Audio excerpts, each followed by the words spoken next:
بسم الله الرحمن الرحيم. الحمد لله رب العالمين، الصلاة والسلام على سيد الأنبياء والمرسلين سيدنا ونبينا ومولانا محمد وعلى آله وأصحابه أجمعين. أما بعد، قد قال رسول الله صلى الله عليه وسلم: اغتنم خمسا قبل خمس، شبابك قبل حرمك، وصحتك قبل سقمك، وغناك قبل فقرك، وفراغك قبل شغلك، وحياتك قبل موتك،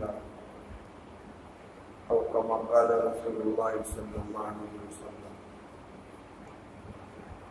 وعن شداد بن أوس رضي الله تعالى عنه قال: قال رسول الله صلى الله عليه وسلم: الكيس من دان نفسه وعمل لما بعد الموت، والعاجز من أتبع نفسه هواها وتمنى عن الله، أو كما قال رسول الله صلى الله عليه وسلم. بزرگوں اور بھائیوں، میں نے آپ کے سامنے ابھی دو حدیثیں پڑھی. ایک تو ابھی نماز کے بعد فضائل حج میں حضرت شداد بن اوس رضی اللہ تعالیٰ عنہ کی روایت گزری تھی ترجمے کی شکل میں، وہ آپ کو سنائی. اور ایک اور بہت مشہور حدیث ہے. سب کا مقصد اپنے سبق کو یاد کرنا ہے اور اپنی غفلت کو دور کرنا ہے. ایک روایت حضرت نبی اکرم صلی اللہ علیہ وسلم کی جو پہلے پڑھی، اس میں رسول اللہ صلی اللہ علیہ وسلم نے ارشاد فرمایا کہ پانچ حالتوں سے پہلے غنیمت جانیں. انسان پہ متضاد حالات آتے رہتے ہیں. دنیا تغیر پذیر ہے، ہمیشہ حالات یکساں نہیں رہتے. دنیا کے بھی حالات بدلتے رہتے ہیں اور ہر فرد کے اپنے حالات بھی بدلتے رہتے ہیں. کچھ تو ایسی چیزیں ہیں کہ جو یقینی طور سے آتی ہیں.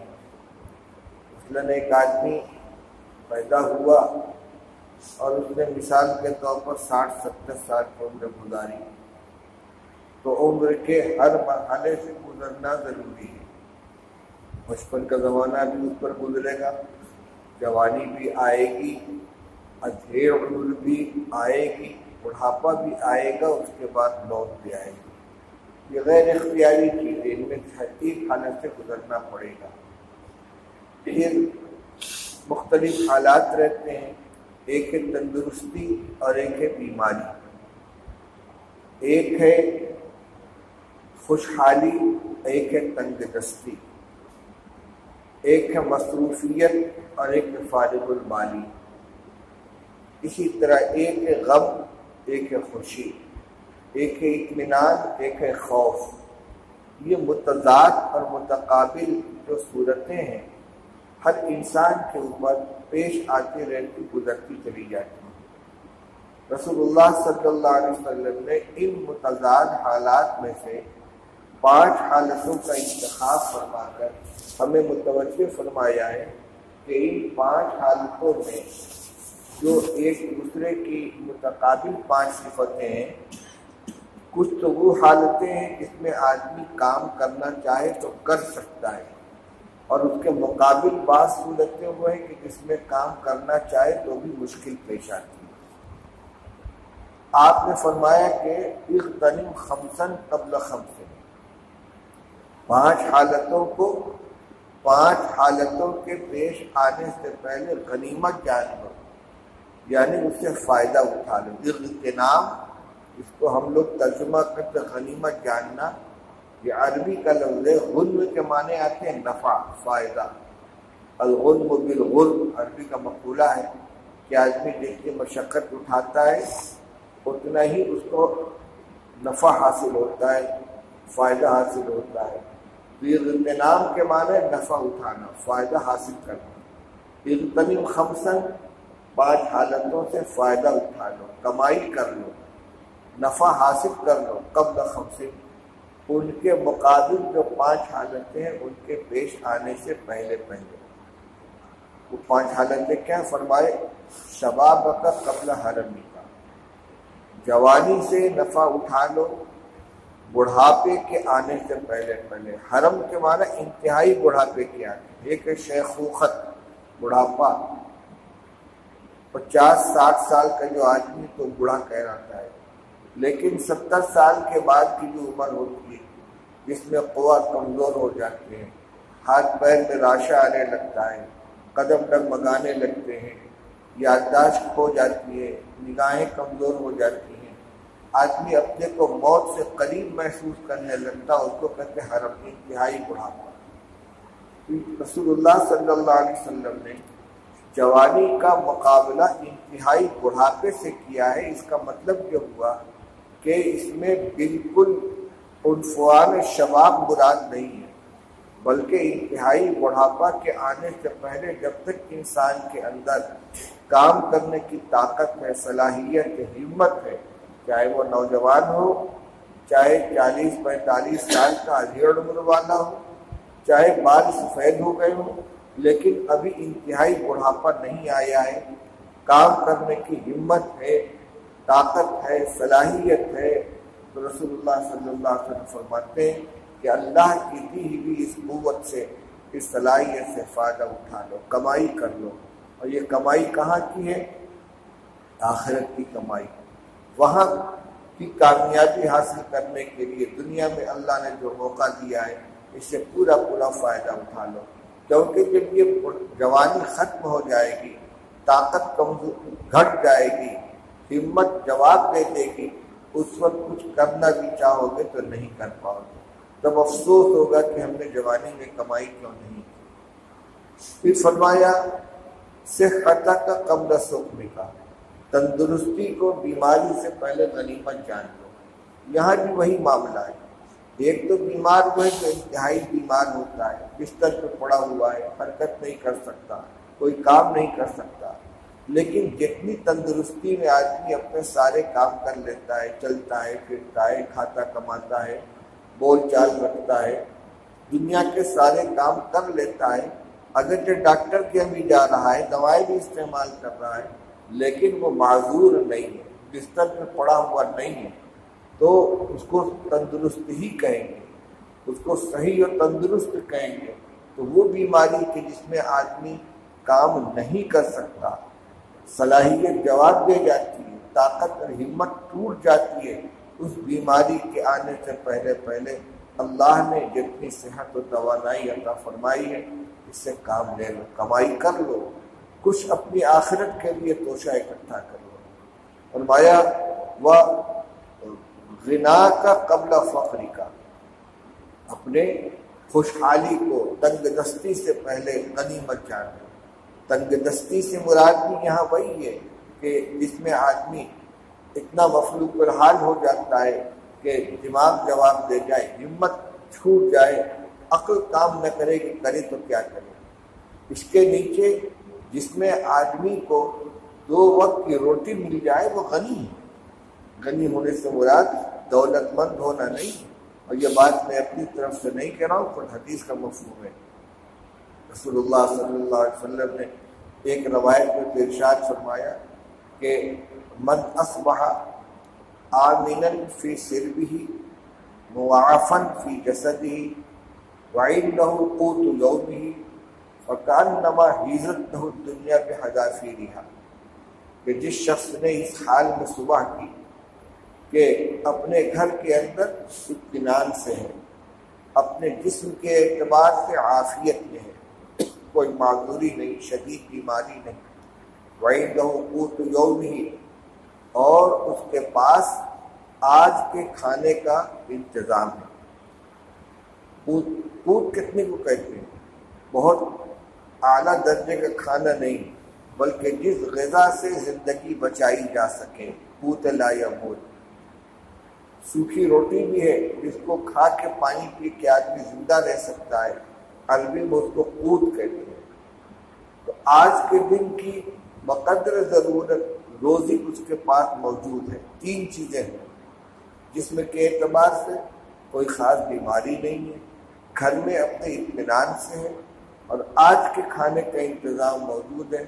فرمایا فکانما حیزت بہت دنیا میں حذافی لیا، تو گویا کہ ساری دنیا اپنے پورے ساز و سامان کے ساتھ سمیٹ کر اس کے حوالے کر دی گئی، اس کے قدموں میں ڈال دی گئی۔ یہ معمولی درجے کا غنی نہیں ہوا، ساری دنیا اس کو مل گئی ہو جائے۔ ساری دنیا کا خزانہ مل جائے تب بھی وہی 2 روٹی کھائے گا، اور جس کے پاس صرف 2 روٹی ہو وہی 2 روٹی کھائے گا، تو ضرورت تو پوری ہو رہی ہے۔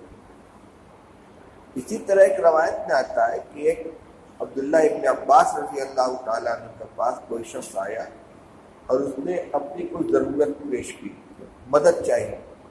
انہوں نے فرمایا کہ تمہارے پاس سچ چھپانے کے لیے گھر ہے؟ کہاں؟ کہا تمہاری شادی ہو چکی ہے، بیوی ہے؟ کہاں؟ پیسے کو بھی نہیں پوچھا، کھانے کو بھی نہیں پوچھا، اس نے کہا فرمایا انت من الاغنیاء، تم تو خوشحال لوگوں میں سے ہو، تمہارے پاس سر چھپانے کا گھر موجود ہے، ذاتی ہو، کرائے کا ہو، خیمے کی شکل میں ہو، سائبان کی شکل میں ہو، پختہ مکان ہو، کچی جھوپڑی ہو، سر کا سایہ موجود ہے، اب بیوی موجود ہے۔ آپ نے فرمایا انت من الاغنیاء، تم تو غنی ہو، تم تو خوشحال ہو۔ اس نے کہا لی خادم، میرے پاس ایک خدمت گار بھی ہے، غلام یا باندی۔ فرمایا فانت من الملوک، تو تم بادشاہ ہو۔ یہ معیار ہے۔ تو یہ جو روایت میں فرمایا کہ غنا کو فقر سے پہلے غنیمت جان لو، کا مطلب یہ ہوا کہ اپنی ضرورت پوری ہو رہی ہے تو غنی ہو۔ اسے تو اللہ تعالیٰ نے فرمایا ہے نحن قسمنا بینہم معیشتہم، ہم نے لوگوں کے درمیان ان کی معیشت کو تقسیم کر دیا ہے۔ یہ بھی اللہ کا ایک نظام ہے کہ اس نے کسی کو خوشحال، کسی کو اس کے مقابلے میں کچھ کمزور، کسی کو اس کے مقابلے میں کمزور، ہر ایک کی ضرورت دوسرے سے وابستہ کر رکھی ہے، سب کا کام چل رہا ہے۔ ہر ایک دوسرے سے مستغنی ہوتا تو دنیا کا نظام ہی نہیں چل پاتا۔ اس لیے نسبتاً کوئی ایک سطح پر ہے، دوسرا اس سے کچھ نیچے ہے، کوئی اس سے اونچا ہے، لیکن فی الحال اگر اپنی ضرورت کسی نہ کسی درجے میں پوری ہو رہی ہے تو آدمی غنی ہے۔ فرمائے کہ اس طرح کا غنا اگر اللہ نے عطا فرما رکھا ہے، چاہے روز کنواں کھودے روز پانی پیے، روز رکشہ چلا رہا ہو، ٹھیلا لگا رہا ہو، لیکن پیٹ بھر رہا ہے، کام چل جاتا ہے تو غنی ہے۔ فرمائے کہ اس حالت کے سے نفع اٹھا لو، کچھ کر لو، کمائی کر لو، آخرت کے لیے پوری اکٹھا کر لو، قبل فقر کا، قبل اس کے کہ فقر فاقہ کر کی نوبت آ جائے۔ کیونکہ فقر کے بارے میں حدیث میں فرمایا گیا کاد الفقر ان یکون کفرا، کہ فقر تو کفر تک پہنچا دینے والی تھی۔ کبھی کبھی آدمی پریشان ہو کر زبان سے کفریہ کلمے نکال دیتا ہے، تو پریشان ہو جاتا ہے، عقل کام نہیں کرتی تو عجیب عجیب زبان سے جملے نکلنے لگتے۔ اسی طرح رسول اللہ صلی اللہ علیہ وسلم نے جن چیزوں سے پناہ مانگی ہے اس میں فقر فاقہ بھی ہے۔ ارشاد فرمایا اللہم انی اعوذ بک من الہم والحزن والعجز والکسل والجبن والبخل ومن غلبۃ الدین وقہر الرجال۔ اے اللہ میں تیری پناہ چاہتا ہوں کس چیز سے؟ غم سے، فکر سے، بخل سے، سستی سے، اور لوگوں کے قرض سے، قرض کے بوجھ سے، اور لوگوں کے غلبہ سے، یعنی میں مقروض ہو جاؤں، قرض کے بوجھ میں دب جاؤں، لوگوں کا میرے اوپر غلبہ ہو جائے، میں مغلوب ہو جاؤں، فکر و غم میں مبتلا رہوں، اس سے تیری پناہ چاہتا ہوں۔ اور بعض روایتوں میں فقر سے مستقل پناہ مانگی گئی ہے۔ حزب الاعظم پڑھیے، مناجات مقبول پڑھیے، اس میں جن چیزوں سے پناہ مانگی ہے رسول اللہ صلی اللہ علیہ وسلم نے، اس میں من الفقر بھی آتا ہے، فقر سے بھی پناہ مانگی ہے، من الجوع، اعوذ بک من الجوع فانه بئس الضجیع، اے اللہ میں تیری پناہ چاہتا ہوں بھوک سے، کیونکہ یہ بدترین ضجیع یعنی ساتھ میں لیٹنے والی چیز ہے۔ تو فقر و فاقہ اور بھوک جس کے اندر آدمی کبھی کبھار مبتلا ہو جاتا ہے، اللہ تعالیٰ اللہ کے رسول صلی اللہ علیہ وسلم فرماتے ہیں کہ اگر یہ حالت نہیں آئی ہے، اس کے پہلے کی جو حالت ہے اس کے مقابلے میں غنا ہے، اس سے پناہ اور اس سے نفع اٹھا دو، فائدہ اٹھا دو۔ اور فرمایا وہ فراغ کا قبل شغل کا، اللہ نے فرصت دی ہے تو مشغولیت سے پہلے اس سے کمائی کر لو۔ یہ بھی نسبتی چیز ہے، کتنی فرصت ہے بھائی، کام کرنے والا تو فرصت نکال لیتا ہے، اور بہانہ کرنے والے کو کوئی فرصت نہیں ملتی، فرصت نکالنے سے نکلتی ہے۔ چنانچہ حدیث میں ہے رسول اللہ صلی اللہ علیہ وسلم نے ارشاد فرمایا یا ابن آدم تفرغ لعبادتی، اے انسان میری بندگی کے لیے اپنے آپ کو فارغ کر لے۔ یہ نہیں فرمایا کہ فرصت ملی تو میری عبادت کر لے، فرمایا میری بندگی کے لیے، میرا حکم بجا لانے کے لیے اپنے آپ کو فارغ کر، فرصت نکال۔ تفرغ لعبادت عملہ صدرک غینا واسد فقرک، اگر تو میری عبادت کے لیے اپنے کو فارغ کرے گا تو میں تیرے دل کو بے نیازی سے بھر دوں گا اور تیرے فقر و فاقہ کو دور کر دوں گا۔ وَإِلَّا تَفْعَلْ، اور اگر تو میری عبادت کے لیے اپنے کو فارغ نہیں کرے گا تو ملأت یدک شغلا، تیرے ہاتھ کو مشغولیت سے بھر دوں گا۔ وَلَمْ أَسُدَّ فَقْرَكَ، اور اس کے باوجود تیرا فقر و فاقہ دور نہیں ہوگا۔ تو فرصت تو نکالنے سے نکلتی ہے۔ فرمایا کہ یہ فرصت جو تم کو ملی ہے اس کو غنیمت جان لو، مشغولیت کے آنے سے پہلے۔ کبھی حالات ایسے بن جائیں کہ آدمی کہتا نماز بھی نہیں پڑھ پاتا ہوں، ذکر بھی نہیں کر پاتا ہوں، تلاوت بھی نہیں کر پاتا ہوں، تو ایسی مشغولیت خدا نخواستہ آنے سے پہلے جو وقت مل رہا ہے اس کی ترتیب بنا کر آدمی کچھ کمائی کر لے۔ اور اخیر میں فرمایا وہ حیات کا قبل موت کا، زندگی جس حال میں بھی ملے، جتنی بھی ملے، موت سے پہلے اس کو غنیمت جانے۔ بیمار بھی ہو، مقروض بھی ہو، مشغول بھی ہو، فقر و فاقہ میں بھی مبتلا ہو، بڑھاپا بھی آ چکا لیکن زندہ تو ہو، جب تک سانس ہے تب تک آس ہے۔ کھڑے ہو کر نماز نہیں پڑھ سکتے، بیٹھ کر پڑھ سکتے ہو، بیٹھ کر نہیں پڑھ سکتے، لیٹ کر پڑھ سکتے، اشارے سے پڑھ سکتے ہو، زور سے ذکر نہیں کر سکتے، آہستہ آہستہ کر سکتے ہو، مسجد نہیں جا سکتے، گھر میں نماز پڑھ سکتے ہو، لیکن ابھی کام کا سلسلہ بند نہیں ہوا ہے۔ جب تک سانس آ رہی ہے کچھ نہ کچھ آدمی کر سکتا ہے، تو سارے حالات خراب ہو جائیں لیکن زندگی باقی ہے۔ فرمایا زندگی کے ایک ایک لمحے کی قدر کر لو موت کے آنے سے پہلے۔ میرے بھائیوں، اسی سبق کو یاد دلانا ہے اپنے لیے بھی، آپ کے لیے بھی۔ تو یہ جو روایت ہے اس کو بھی ہم پیش نظر رکھیں، اور جو پہلی روایت سنائی تھی شداد بن عوف رضی اللہ تعالیٰ عنہ کی، اس کو بھی ذہن میں رکھیں۔ رسول اللہ صلی اللہ علیہ وسلم نے ارشاد فرمایا کہ ہوشیار آدمی وہ ہے جو اپنا حساب خود لیتا رہے۔ الکیس من دان نفسہ، ہوشیار اور سمجھدار آدمی وہ ہے جو اپنے نفس کا حساب خود لیتا رہے، اپنا جائزہ خود لیتا رہے، اپنے سے خود پوچھے کہ تم نے کیا کیا، آج کتنی کمائی کی، آج کون سا کام کرنے کا تھا جو نہیں کیا، کون سا کام نہیں کرنے کا جو کیا۔ دیکھیے کسی کے اوپر کوئی محتسب متعین نہیں ہوتا، یہ ہر ایمان والے کی اپنی ذمہ داری ہے کہ اپنے عمل کا خود جائزہ لیتا رہے، اپنے عمل کا خود جائزہ لیتا رہے، اپنی کوتاہیوں پر خود نگاہ رکھے، اپنی اصلاح کی خود فکر کرے۔ نماز چھوٹ گئی ہے تو کسی کے کہنے کی ضرورت نہیں کہ تم نے فلاں وقت کی نماز پڑھی کہ نہیں پڑھی، اگر وقت ہو گیا تو کب مسجد جائے، خدا نہ خواستہ نماز چھوٹ گئی تو فوراً ادا کرو، خدا نہ خواستہ وقت نکل گیا تو قضا کرے، لیکن رات کو سونے سے پہلے پورے عمل کا جائزہ لینا۔ آج کے معمولات میں کون سا میرا عمل پورا ہوا، کون سا عمل چھوٹ گیا، آج تلاوت کی کہ نہیں کی، تسبیح پوری کی کہ نہیں کی، آج ذکر کیا کہ نہیں کیا، اور جو دین کا کام میرے دل میں ہے اس کو کتنا کیا۔ زندگی اللہ نے بہت قیمتی چیز عطا فرمائی ہے، اپنی رفتار سے گزرتی چلی جائے گی، اس کو روکا نہیں جا سکتا۔ اس کا استعمال یہی ہے کہ جس میں اللہ تعالیٰ نے صلاحیت دی ہے، جتنا وقت دیا ہے اس سے نفع اٹھا لیا جائے، کمائی کر لی جائے۔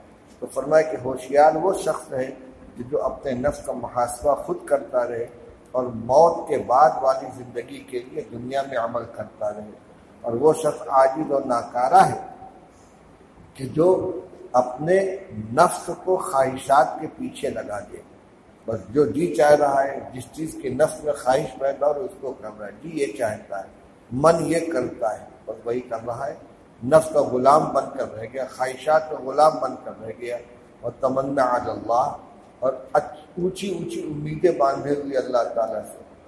اللہ تعالیٰ مجھ کو بزرگی بھی عطا کرتے، اپنے مقبول بندوں میں شامل کر لیں، دنیا کی کوئی آفت بھی نہ آنے پائے، ہم سے راضی بھی ہو جائے، جنت الفردوس میں اعلیٰ مقام مل جائے، آرزویں لمبی لمبی کرنے کے لیے کچھ تیار نہیں۔ فرمایا کہ ایسا آدمی عاجز اور ناکارہ ہے۔ تو میرے بھائیوں، یہ جو زندگی اللہ نے عطا فرمائی ہے، کسی کو جوانی کی نعمت سے نوازا ہے، صحت و تندرستی عطا فرمائی ہے، ابھی فرصت بھی حاصل ہے، تو ان میں سے ہر چیز کو رسول اللہ صلی اللہ علیہ وسلم غنیمت سمجھنے کی ہدایت دے رہے ہیں۔ الحمدللہ ہمیں پانچوں نعمت حاصل ہے، ابھی حرم نہیں آیا تو ہم جوانوں کی صف میں ہیں، ابھی روٹی روزی کے محتاج نہیں ہوئے، 2 وقت روٹی مل رہی ہے تو ہم غنی ہیں، ابھی چل پھر رہے ہیں تو ہم تندرست ہیں، ابھی اپنا کام کرنے کا وقت مل جاتا تو ہمارے پاس فرصت ہے، اور ابھی مرے نہیں ہیں تو زندگی بھی ہے۔ جو 5 چیزیں آپ نے فرمائی کہ جوانی کی قدر کر لو، اس سے فائدہ اٹھا لو، بڑھاپے کے آنے سے پہلے، فقر و فاقہ سے پہلے خوشحالی کی قدر کر لو، اس سے فائدہ اٹھا لو، مشغولیت سے پہلے فرصت سے فائدہ اٹھا لو، بیماری سے پہلے تندرستی سے فائدہ اٹھا لو، موت سے پہلے زندگی سے فائدہ اٹھا لو۔ یہ ساری نعمتیں الحمدللہ ہمارے پاس موجود ہیں، اور اپنے اپنے وقت سے سب گزرتی چلی جائے گی۔ اللہ تعالی ہم سب کو ان سے فائدہ اٹھانے کی توفیق عطا فرمائے۔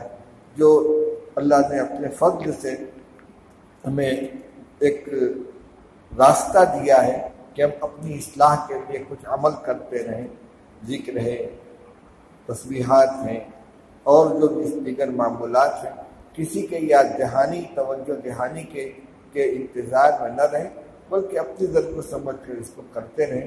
اللہ تعالیٰ توفیق عطا فرمائے۔ وآخر دعوانا الحمدللہ رب العالمین۔ سبحان اللہ